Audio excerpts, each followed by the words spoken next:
The day I came home early, I expected silence. Instead, I found my younger sister Emma sitting at my kitchen table, crying so hard she could barely speak. At first, I thought something had happened to her husband. Then I heard voices coming from my living room. Three strangers were spread across my coffee table, sorting through folders, property records, and documents that belonged to me. When I demanded to know what they were doing in my house, one woman barely looked up. She smirked and said, "Relax. It's a family matter." What happened next made them regret ever walking through my front door. I never expected a canceled meeting to change my life. That Tuesday started like every other workday. I arrived at my office at 8, answered emails, reviewed contracts, and prepared for a 3-hour client presentation scheduled after lunch. Then, around noon, the client postponed the meeting due to a travel delay. Suddenly, I had an unexpected free afternoon. Most people would have celebrated. I decided to head home and enjoy a few quiet hours. My name is Olivia Harper. I'm 39 years old, own a small consulting firm, and live alone in the house I bought 12 years ago. It isn't a mansion, but it's mine. Every payment, every repair, every improvement came from years of hard work. The person closest to me has always been my younger sister, Emma. Emma and I lost our father when we were young, and that experience made us inseparable. Even after she married Daniel 2 years ago, we stayed close. Daniel seemed pleasant enough at first. His family was another story. His mother always had an opinion about everything. His father treated every conversation like a business negotiation. His aunt somehow appeared whenever family decisions were being discussed, whether she was invited or not. I was always polite, but something about them never felt right. They smiled often, yet every conversation felt like they were measuring people for usefulness. By 2 o'clock, I pulled into my driveway. The first thing I noticed was Emma's car. That was unusual. She normally called before visiting. I unlocked the front door and stepped inside. "Emma?" I called. No answer. Then I heard a quiet sound coming from the kitchen. I followed it and stopped cold. Emma was sitting at my kitchen table. Her eyes were red. Tears covered her cheeks. She looked completely exhausted. "Emma," I said, rushing toward her. "What happened?" She looked up at me, trying to speak, but no words came out. Before she could answer, I heard unfamiliar voices coming from my living room. Someone was laughing. Someone else was discussing paperwork. Emma's expression changed instantly. Fear. Real fear. I turned toward the living room and walked down the hallway. The sight waiting for me there made my stomach drop. 3 people were sitting in my living room as if they owned it. Folders, envelopes, and stacks of documents covered my coffee table. One woman was flipping through papers. A man was studying a property survey. Another woman had a legal pad filled with notes.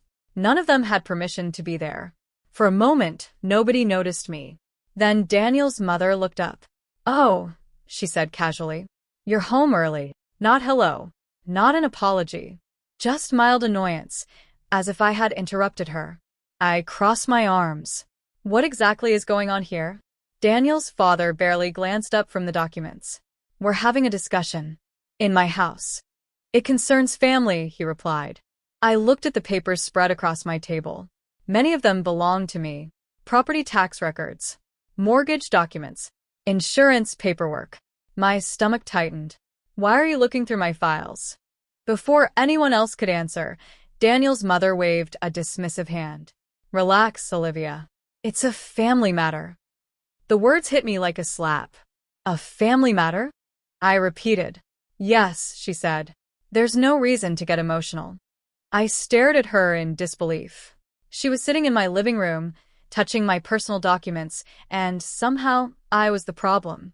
"Actually," I said, keeping my voice calm, "there's every reason to get emotional when strangers are going through paperwork related to my house." The room became uncomfortably quiet. At that moment, the front door opened. Daniel walked inside. His expression immediately changed when he saw me standing there. "Olivia," he said carefully. "Perfect timing," I replied. "Maybe you can explain why your family is treating my living room like a conference room." Daniel hesitated. Instead of defending me, he walked over and sat beside his parents. That told me everything. Whatever was happening, he was part of it. We're just trying to find a solution, he said. A solution to what? Nobody answered immediately. The silence felt deliberate. Then Daniel's aunt smiled. The financial situation. I looked toward the kitchen where Emma was still sitting alone. My heart sank. This was about her. And whatever they were planning, they already seemed to believe the decision had been made. I walked back into the kitchen and sat beside Emma. Her hands were trembling. Tell me what's going on, I said quietly. For a few seconds, she stared at the table.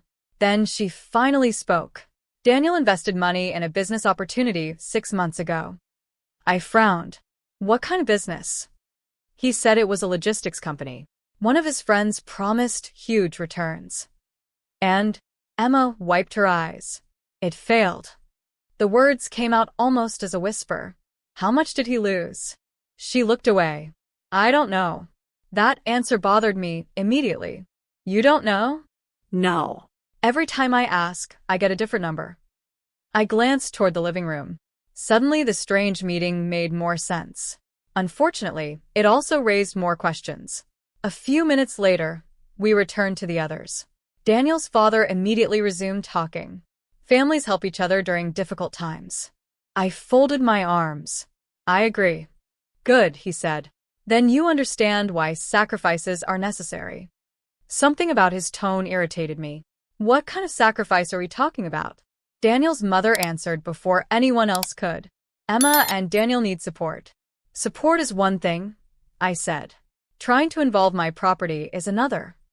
Her smile vanished. You own a valuable asset. My house. Exactly. The way she said it made my skin crawl. Daniel finally spoke. We're not asking for much. You're discussing property transfers in my living room, I replied. That sounds like quite a lot. Emma lowered her head again. Every time she tried to speak, someone interrupted her. Every single time. It was impossible not to notice. Meanwhile, Daniel's parents kept talking as though Emma's debt problem automatically belonged to everyone else. The more they spoke, the more uncomfortable I became. Not once did they discuss accountability. Not once did they mention responsibility. Everything focused on what other people should do. Then Daniel's father opened a folder. Inside were several papers clipped together. He slid them across the coffee table. There may be a simple solution, he said calmly. I looked down at the documents. Simple how? He tapped the top page. With the proper legal paperwork, this could all be resolved very quickly. A chill ran through me. Whatever they had planned, they had clearly been planning it for a while. I picked up the folder and opened it. The moment I saw the first page, my stomach tightened. At the top was my full legal name. Below, it was the address of my house. Not Emma's address. Mine.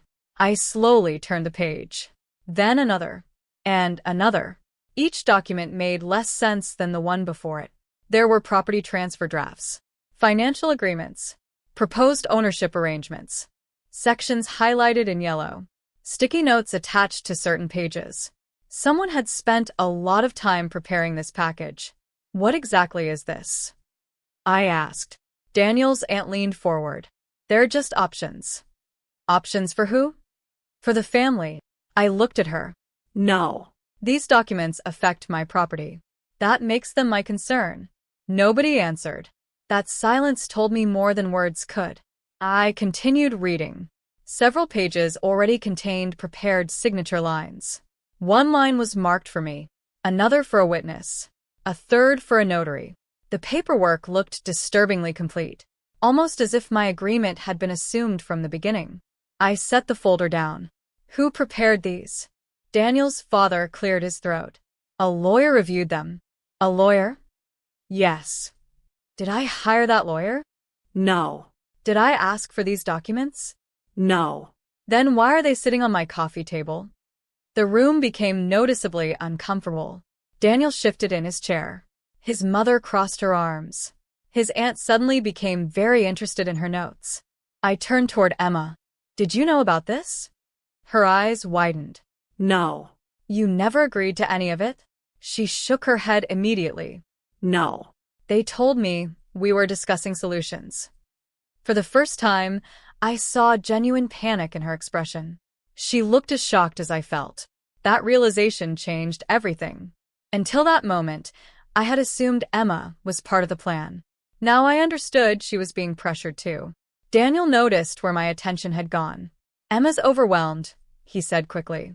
"We're just trying to help." "Help," I repeated. I tapped the stack of documents. "You call this helping?"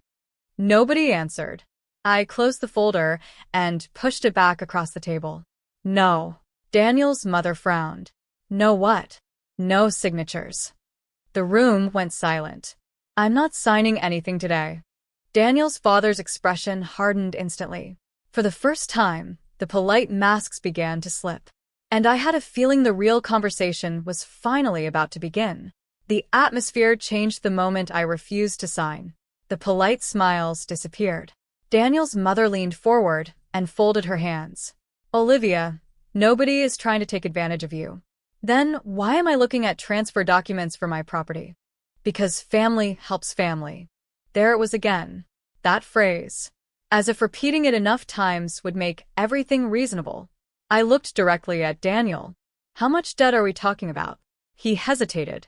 "About 40,000. Something fell off immediately. I had spent years running a consulting business. Numbers were part of my life. The hesitation alone raised concerns. "About 40,000? I repeated. "Yes." "About or exactly?" Daniel shifted in his seat. "Well, it depends." "On what?" "The interest." His father jumped in. "The exact amount isn't important." I turned toward him. "Actually, it's the most important part of this conversation." Nobody seemed to like that answer. I looked back at Daniel. "When did the investment fail?" 5 months ago." Emma frowned. "I thought you said 6 months." Daniel blinked. "No, I meant around 6 months." The correction came too quickly. Then I asked another question. "How much of the money was invested?" "Most of it." "That's not a number." Daniel rubbed his forehead. 70,000. Emma's eyes widened. "You told me it was 50. The room went quiet. Daniel's mother immediately stepped in. "The details don't matter." "They matter to me," I said. One contradiction was understandable. Several were not. I kept asking questions. Every answer created another inconsistency. The timeline changed. The debt changed. The investment amount changed. Even the number of lenders changed. It was like listening to a story that had never been fully rehearsed. Emma looked increasingly distressed. Finally, she turned toward Daniel. "Can I see the actual records?" His jaw tightened. "We've already discussed this." "No," she said softly. "You discussed it." I never saw anything. That sentence hung in the room. For the first time, I realized Emma had been operating almost entirely on trust. A dangerous amount of trust. I stood up. "If anyone expects me to make decisions involving my property, I want documentation." Daniel's father frowned. "What kind of documentation?" "Everything. Bank records, loan statements, contracts, payment schedules, proof." Nobody volunteered to provide any of it, and that told me more than any document ever could. Before I helped anyone, I intended to learn exactly what was really happening. Next morning, Emma called me before 8. Her voice sounded exhausted. "Can we meet somewhere?" she asked. Of course. An hour later, we were sitting in a quiet corner booth at a small cafe across town. For the first few minutes, neither of us spoke. Emma stared into her coffee. I waited. Eventually, she took a deep breath. "I think I made a mistake." "You trusted your husband," I said gently. "That's the problem." She looked up. "I trusted him completely." Over the next hour, the story slowly unfolded. For months, Daniel had controlled nearly every financial discussion. Whenever Emma asked questions, he assured her everything was under control. Whenever she requested statements, he promised to show them later. Later never came. "What about the documents you signed?" I asked. Her expression immediately darkened. "I didn't read most of them." I blinked. "You didn't." He always said they were routine. Loan adjustments, account updates, business paperwork. Every explanation sounded harmless. Emma admitted she often signed forms after long workdays without carefully reviewing them. The more she talked, the more concerned I became. This was no longer about one failed investment. This was about a pattern. A dangerous one. Emma, I said carefully, you need copies of everything. She nodded. I know. For the next several days, we quietly gathered records. Bank statements, loan agreements, tax documents, account summaries, anything we could legally access. At first, the information was confusing. Then patterns started appearing. Several loans existed that Emma had never mentioned. Not because she was hiding them, because she genuinely didn't know about them. Each discovery made her more upset. Each document raised new questions. The numbers were larger than Daniel had claimed. Much larger. Late Friday afternoon, we spread everything across my dining room table. For hours, I reviewed transactions while Emma organized files. Then I noticed something strange. One transfer stood out from the others. A large payment. Far larger than any normal household expense. The money had been moved into an account neither of us recognized. Emma, I said quietly. She looked up. What? I pointed at the transaction. Do you know where this money went? She studied the page. A few seconds later, all color disappeared from her face. No. The answer came out barely above a whisper. And judging by her reaction, she wasn't pretending. Whatever that account was, neither of us had ever seen it before. For the first time, I realized the situation might be far worse than we had imagined. I barely slept that night. The mystery account kept replaying in my mind. The next morning, Emma arrived at my house carrying another stack of records she had managed to access online. We spread everything across the dining room table again. This has to lead somewhere, Emma said. It will, I replied. I started tracing the transactions one by one. Years of running a consulting business had taught me that money always leaves a trail. People lie. Numbers usually don't. The first few hours revealed nothing unusual. Then the pattern became impossible to ignore. Several transfers had moved through multiple accounts before disappearing into the same destination. The unknown account. Every road led there. Look at these dates, I said. Emma leaned closer. Many of the transfers happened shortly after Daniel took out loans. Others appeared after he received bonuses from work. A few occurred only days before he told Emma they were struggling financially. The timeline didn't make sense. If money was so tight, why were large sums being moved elsewhere? I kept digging. Then I found the answer. Part of it anyway. Several payments connected to luxury purchases. Designer watches. High-end electronics. Exclusive travel bookings. Expensive restaurant charges. None of it matched the image Daniel and his parents had been presenting. They claimed a failed investment caused everything. The records suggested something very different. A pattern of reckless spending. Emma sat back in her chair. He told me we were cutting expenses. I turned another page. He wasn't. Her eyes filled with tears. I hated seeing her like that, but the truth mattered more than comfort. Hours later, another discovery appeared. A separate account. Smaller than the first one. Hidden more carefully, but definitely connected. The account holder information was partially obscured, yet the transaction history linked directly to Daniel. Emma stared at the screen. I've never seen that account. I believe you. For a long moment, neither of us spoke. The evidence was becoming overwhelming. The debt wasn't simply bad luck. It wasn't one failed investment. It was years of poor decisions hidden behind excuses. And somehow Daniel's family expected me to sacrifice my home to fix it. I closed the laptop. We're not confronting anyone yet, I said. Emma nodded slowly. Then what? I looked at the growing pile of evidence. We keep gathering facts. Because for the first time since this started, the story they had been telling was beginning to fall apart. 3 days later, I invited everyone to my house. Daniel, his parents, his aunt, and Emma. I deliberately chose a Saturday afternoon. Nobody could claim they were too busy. When the doorbell rang, I opened it and immediately noticed the confidence on their faces. Daniel's mother walked in carrying the same expression she had worn during the first meeting. Certain. almost victorious. She clearly believed I had finally come to my senses. Daniel's father smiled. I'm glad you're ready to discuss solutions. I returned the smile. Oh, we're definitely having a discussion. The living room filled quickly. Emma sat beside me on the couch. Daniel sat across from us. His parents and aunt occupied the remaining chairs. For a few moments, everyone exchanged polite conversation. Then I got straight to the point. Before we talk about my property, I said, I have a few questions. Daniel shifted slightly. What kind of questions? The kind that should have been answered from the beginning. The room became quiet. I opened a folder. Inside were copies of financial records. Not all of them. Just enough. How much debt do you currently owe? Daniel immediately answered. About 40,000. I nodded. Interesting. His father frowned.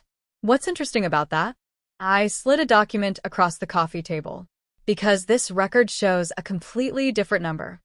Nobody touched the paper. Daniel's confidence slipped slightly. That's not the full picture. Then explain the full picture. He hesitated. His mother quickly jumped in.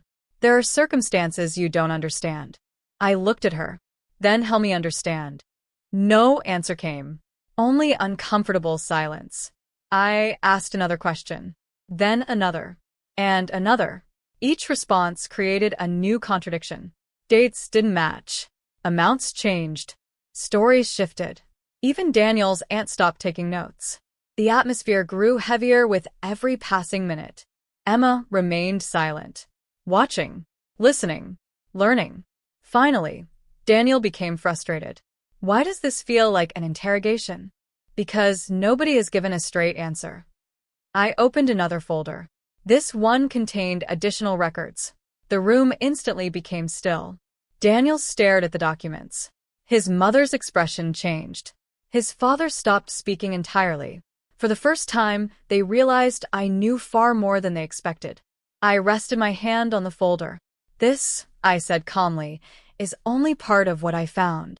Nobody said a word. And suddenly the confidence they had arrived with was gone. I opened the second folder and placed it on the coffee table. Nobody moved. Nobody spoke. The confidence that had filled the room earlier had completely disappeared. Daniel stared at the folder as if he already knew what was inside. I looked at him. Before I open this, do you want to correct anything you've said today? His jaw tightened. No. Are you sure? Yes. I nodded slowly. Then I pulled out the first document. This is a complete summary of the outstanding debt. Emma sat perfectly still beside me. Daniel's father leaned forward. His mother crossed her arms. I placed the document in the center of the table. The number at the bottom was impossible to ignore. Silence filled the room. Finally, Daniel's aunt spoke. That can't be right. It is, I replied. The actual debt was more than double what Daniel had claimed. Emma looked down at the page. Her face slowly drained of color. You told me 40,000. Daniel swallowed. I was trying not to worry you. By lying to me? No answer came. I continued. The debt isn't the only problem. I removed another document. Then another. And another. Luxury purchases. Travel expenses. Designer items. Private memberships. Thousands of dollars spent while Daniel repeatedly claimed he was trying to save money. Emma stared at the records. Every page seemed to hurt more than the last. You said we couldn't afford a vacation, she whispered. Daniel looked away. Nobody rushed to defend him this time. Not even his parents. I turned another page. These transactions occurred while new loans were being opened. His father frowned. You're making it sound worse than it is. I looked directly at him. No. The records are doing that. The room became silent again. Daniel's mother attempted one final defense. People make mistakes. Yes, I agreed. They do. Then, I pointed toward the stack of documents. But mistakes are usually admitted.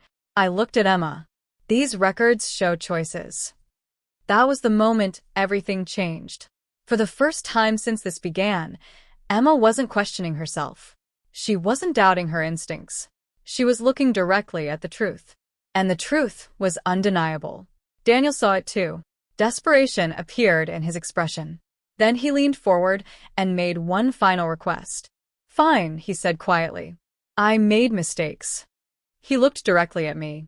But that doesn't change the fact that family should help family. The moment those words left his mouth, I knew he still didn't understand the real problem. Daniel's words hung in the air.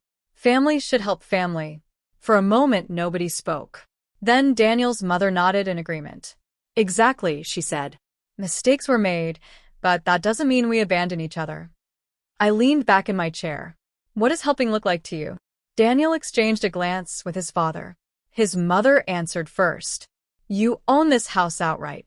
There it was. The conversation had finally returned to the real subject. My house, I said. Yes. And what exactly are you suggesting? Daniel cleared his throat. A refinance could solve most of the problem. I stared at him. You want me to refinance my home to pay debts I didn't create? It would help everyone. No, I replied calmly. It would help you. The room became tense. Daniel's father shook his head. You're looking at this the wrong way. How should I look at it? As an investment in family. I almost laughed. For days, I had listened to excuses, contradictions, and half-truths. Now they wanted me to risk my financial future to clean up a mess built on deception. No, I said again. This time my answer was firmer. Daniel's mother's expression hardened. So, you're just turning your back on Emma? The accusation hit the room like a stone. I opened my mouth to respond. Emma spoke first. No. Everyone turned toward her. For the first time since this nightmare began, she wasn't crying. She wasn't hesitant. She wasn't looking down at the floor. She looked directly at Daniel's parents. My sister is the only person who's actually helped me. Silence followed. Daniel shifted uncomfortably. His mother blinked. Emma continued. She listened when nobody else would. Her voice grew stronger. She found records nobody wanted me to see. Daniel interrupted. Emma? No. The single word stopped him cold. I'm not finished. The room fell silent again. For years, I had known Emma as kind and patient. At that moment, I saw something different. Strength. The kind that appears when someone finally reaches their limit. You all kept talking about family, she said. But every conversation was really about protecting Daniel. Nobody answered. Emma looked directly at her husband. Then she took a slow breath. There's something else everyone should know. Daniel immediately went pale. A reaction so sudden and obvious that every person in the room noticed it. Emma looked at me once, then back at the others. The secret account isn't the only thing Daniel hid. And just like that, the entire room froze. The room remained silent for several seconds. Nobody seemed willing to speak first. Daniel looked as though he had forgotten how to breathe. His parents exchanged nervous glances. Emma sat upright and folded her hands in her lap. For the first time all afternoon, she looked completely certain of herself. What secret account? Daniel's mother finally asked. Emma turned toward her. The one Daniel opened without telling me. Daniel immediately shook his head. It's not what you think. I had heard that sentence enough times already. Emma ignored him. When Olivia and I reviewed the records, we found a second account connected to several transfers. His father frowned. Connected to what? Loans. The room became still again. Emma opened a folder she had brought with her. She removed several documents and placed them on the coffee table. I requested additional records yesterday. Daniel closed his eyes. That reaction alone told me everything. Emma continued. The account wasn't just receiving money. She looked directly at Daniel. It was also being used as collateral. His mother stared at the documents. What does that mean? It means Daniel signed agreements using money he never told me about. The color drained from her face. I watched the realization spread across the room. This wasn't simply poor spending anymore.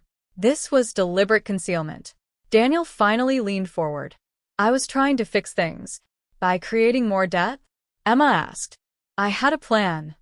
A plan that required hiding information from your wife? He didn't answer. Because there was no good answer. Emma opened another document. This account was linked to financial obligations that existed before the investment failed. Daniel's father looked shocked. Before? Emma nodded. Yes. The failed investment had become a convenient explanation. But it wasn't the beginning of the problem. It was only one chapter. Months of hidden decisions had come before it. The room suddenly felt different. Earlier, everyone had focused on convincing me to help. Now they were trying to understand how much they had never known. Even Daniel's parents looked blindsided. Emma took a slow breath. I trusted you. Her voice was calm. That somehow made it more powerful. I defended you. Daniel stared at the floor. I believed every explanation you gave me. Nobody moved. Nobody interrupted. Because for the first time, there was nothing left to argue about. The facts were sitting on the table, and every single one of them pointed in the same direction. The story Daniel had been telling was finally collapsing under its own weight. Emma's words changed everything. Not because they were loud. Not because they were dramatic. Because they were true. The meeting ended shortly afterward. Nobody had another argument. Nobody had another explanation. For the first time since this started, the pressure campaign had failed. Daniel's parents left looking stunned. His aunt gathered her notes, without saying a word. Daniel remained seated long after everyone else stood up. Emma finally looked at him. I need space. His face tightened. Emma, please. No. The answer was calm but firm. I spent months asking questions. She stood. You had plenty of opportunities to tell me the truth. Daniel followed her toward the door. We can fix this. Emma stopped walking. That would have required honesty. Then she left. Over the next few days, everything began moving quickly. Instead of listening to emotional arguments, Emma focused on practical decisions. She opened new personal accounts, separated her finances, changed passwords, requested copies of every document connected to the loans. For the first time in months, she was taking control of her future. I helped wherever I could, not by giving money, by helping her organize information, helping her understand paperwork, helping her find professionals who could provide real advice. The more informed she became, the more confident she looked. Meanwhile, Daniel seemed increasingly desperate. He called constantly, sent messages, left voicemails. Most went unanswered. One evening, Emma sat across from me at my dining room table reviewing documents. For the first time in weeks, she actually smiled. A small smile, but a real one. I forgot what it felt like, she said. What? To make decisions without being pressured. I nodded. That feeling gets stronger. She laughed softly. I hope so.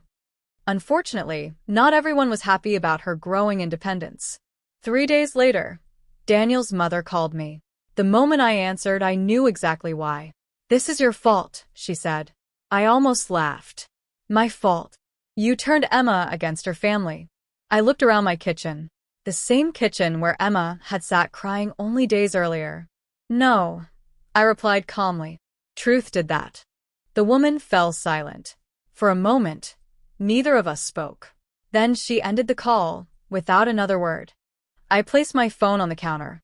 Something told me that conversation wasn't over. And I had a feeling Daniel's parents weren't ready to accept that their plan had completely failed. 3 weeks passed before I saw Daniel's parents again. By then, Emma had settled into a routine. She was working, meeting with financial advisors, and rebuilding her confidence one day at a time. For the first time in months, she seemed genuinely hopeful. Then, on a rainy Thursday evening, my doorbell rang. I opened the door and immediately saw Daniel's mother and father standing on my porch. Neither looked happy. Can we come in? His father asked. Against my better judgment, I stepped aside. The moment they entered, I knew this wasn't a friendly visit. Daniel's mother sat down without being invited. We need to talk. I remained standing. About what? Emma. Of course. Everything always came back to Emma. His father folded his arms. She's making a mistake. No, I replied. She's making decisions. That's because you're influencing her. I stared at him. Influencing her how? You filled her head with ideas. I almost laughed. The accusation was ridiculous. The only thing I encouraged Emma to do was look at facts. His mother shook her head. She never would have acted like this before. Before what? Before you got involved. I was about to answer when the front door opened. Everyone turned. Emma walked inside carrying an umbrella. She froze when she saw Daniel's parents. For a moment, nobody spoke. Then Daniel's mother stood. Emma, thank goodness. We've been trying to help you. Emma slowly placed her umbrella by the door. Help me? Yes. The response was immediate. No. The room fell silent. Emma walked into the living room and faced them directly. You weren't helping me. Her voice remained calm. You were helping Daniel avoid consequences. His father frowned. That's not fair. It's exactly fair. The confidence in her voice surprised even me. For months, she had doubted herself. Now she sounded completely certain. You kept telling me to trust him, Emma continued. You told me not to ask questions. Nobody responded. You asked Olivia to risk her home. Still no response. You treated every problem like someone else's responsibility. Daniel's mother looked away. For the first time, she had nothing to say. Emma took a deep breath. I love my family, she said. But love doesn't mean ignoring reality. The room became completely silent. A few moments later, Daniel's parents stood and headed for the door. They left without another argument, without another accusation, without another plan. And as the door closed behind them, I realized something important. For the first time since this entire nightmare began, Emma no longer needed anyone to speak for her. The next few months revealed what pressure and excuses had been hiding all along. Reality. Without anyone rushing to rescue him, Daniel finally had to face the consequences of his decisions. The financial problems didn't disappear. The loans still existed. The payments still came due. And the explanations that once worked on family members suddenly stopped working on creditors. Emma kept her distance. Not out of anger. Out of necessity. She focused on rebuilding her own life. Week by week, I watched her become stronger. The woman who had arrived at my kitchen table in tears felt like a different person now. She asked questions, read every document, made informed decisions. Most importantly, she trusted herself again. One Saturday afternoon, we met for lunch at a small restaurant near the lake. Halfway through the meal, she smiled and said something I hadn't heard in a long time. I feel peaceful. I smiled back. You earned it. And she had. Nothing about the previous months had been easy, but she had faced the truth instead of running from it. That mattered. Meanwhile, Daniel's situation continued to unravel. Word gradually spread through both families about what had actually happened. Not the version built on excuses. The real version. The documents. The hidden accounts. The undisclosed obligations. The pressure campaign directed at my home. Once people saw the facts, the story changed quickly. The sympathy Daniel had expected never fully arrived. People were willing to support accountability. Very few were willing to support deception. One evening, Emma called while I was making dinner. Guess what? She said. What? I paid off another balance today. The pride in her voice made me laugh. That's great. I couldn't have done it 6 months ago. Yes, you could have. She paused. No, she said softly. I really couldn't.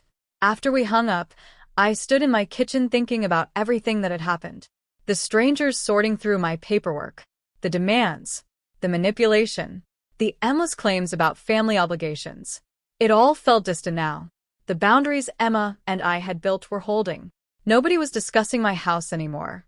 Nobody was asking me to solve problems I didn't create. For the first time in a long while, peace had returned. I thought the story was finally over. Then, late one evening, my phone buzzed with a message. The sender's name made me stop cold. Daniel. After months of silence, he was reaching out. And something told me this wasn't just another apology. The message contained only 6 words. Can we talk one last time? I stared at my phone for several seconds. Months earlier, I would have ignored it. Months earlier, I would have assumed another excuse was coming. Another explanation. Another attempt to avoid responsibility. But something about the message felt different. There were no demands. No blame. No emotional pressure. Just a simple request. I didn't answer immediately. Instead, I called Emma. She listened quietly after I read the message. Then she asked the question I already knew was coming. What do you want to do? I honestly don't know. There was a brief silence. Then she surprised me. If you want to hear him out, you should. You wouldn't mind? Emma laughed softly. I spent too much of my life letting other people make decisions for me. She paused. I'm not going to start doing that to you. 2 days later, I agreed to meet Daniel at a small coffee shop downtown. When I arrived, he was already there. The difference was noticeable immediately. He looked tired. Not dramatic. Not broken. Just tired. Like someone who had spent months dealing with consequences he could no longer avoid. He stood when he saw me. Thank you for coming. I nodded and sat down. For a few moments, neither of us spoke. Then Daniel took a deep breath. I owe you an apology. I remained silent. He continued. When all of this started, I blamed everyone except myself. His voice was steady. I blamed the economy, bad investments, bad luck, my parents, even you. I looked at him. At least you're honest about it now. He nodded. I am. For nearly an hour, we talked. Not about excuses. About accountability. Daniel admitted that the failed investment had never been the real problem. The real problem had been years of poor decisions. Overspending. Avoiding difficult conversations. Hiding information. Convincing himself he could fix everything before anyone discovered the truth. By the time he realized how serious the situation had become, he was already buried under it. I hurt Emma, he said quietly. Yes. I hurt my family. Yes. I hurt myself. I didn't argue with that either. Eventually, he looked down at his coffee. I don't expect forgiveness. The statement felt genuine. Not rehearsed. Not strategic. Just honest. I know, I replied. Daniel nodded. Then he gave a small smile. I finally understand something. What? You weren't trying to ruin my life. No. You were protecting your sister. For the first time that afternoon, I smiled. Exactly.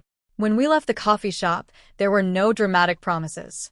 No emotional speeches. Just a handshake. And a simple goodbye. I never saw Daniel again after that meeting. Emma listened when I told her about the conversation. She wasn't angry. She wasn't emotional. She simply nodded. Then she returned to living her life. And that was the best outcome possible. A year later, Emma had completely transformed her financial situation.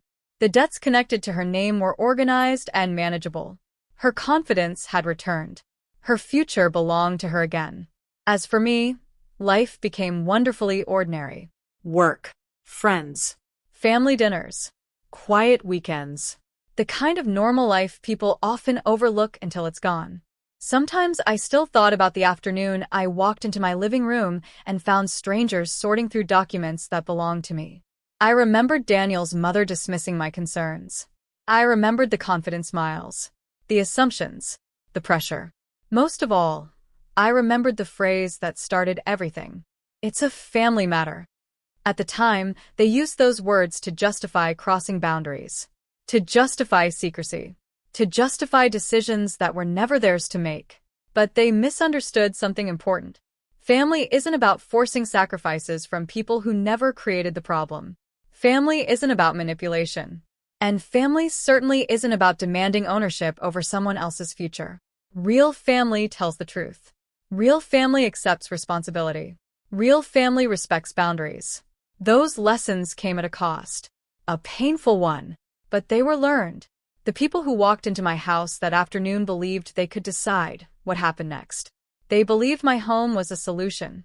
They believed pressure would accomplish what honesty never could. Instead, the truth came out. The records came out. The secrets came out. And one by one, every plan they built collapsed. Emma gained something far more valuable than financial help. She gained independence. She gained confidence. She gained the ability to trust her own judgment again. And me? I kept my house. I kept my boundaries. I kept my peace. Sometimes the strongest thing you can do for someone you love isn't rescuing them from consequences. It's standing beside them while they face reality and discover their own strength. Looking back now, I almost feel grateful for that day. Not because it was easy, not because it was pleasant, but because it revealed the truth. And once the truth was finally sitting in the middle of the room for everyone to see, nobody could hide behind the words, "It's a family matter," ever again. That was the day they learned a lesson they never expected. And the reason they regretted coming to my house in the first place.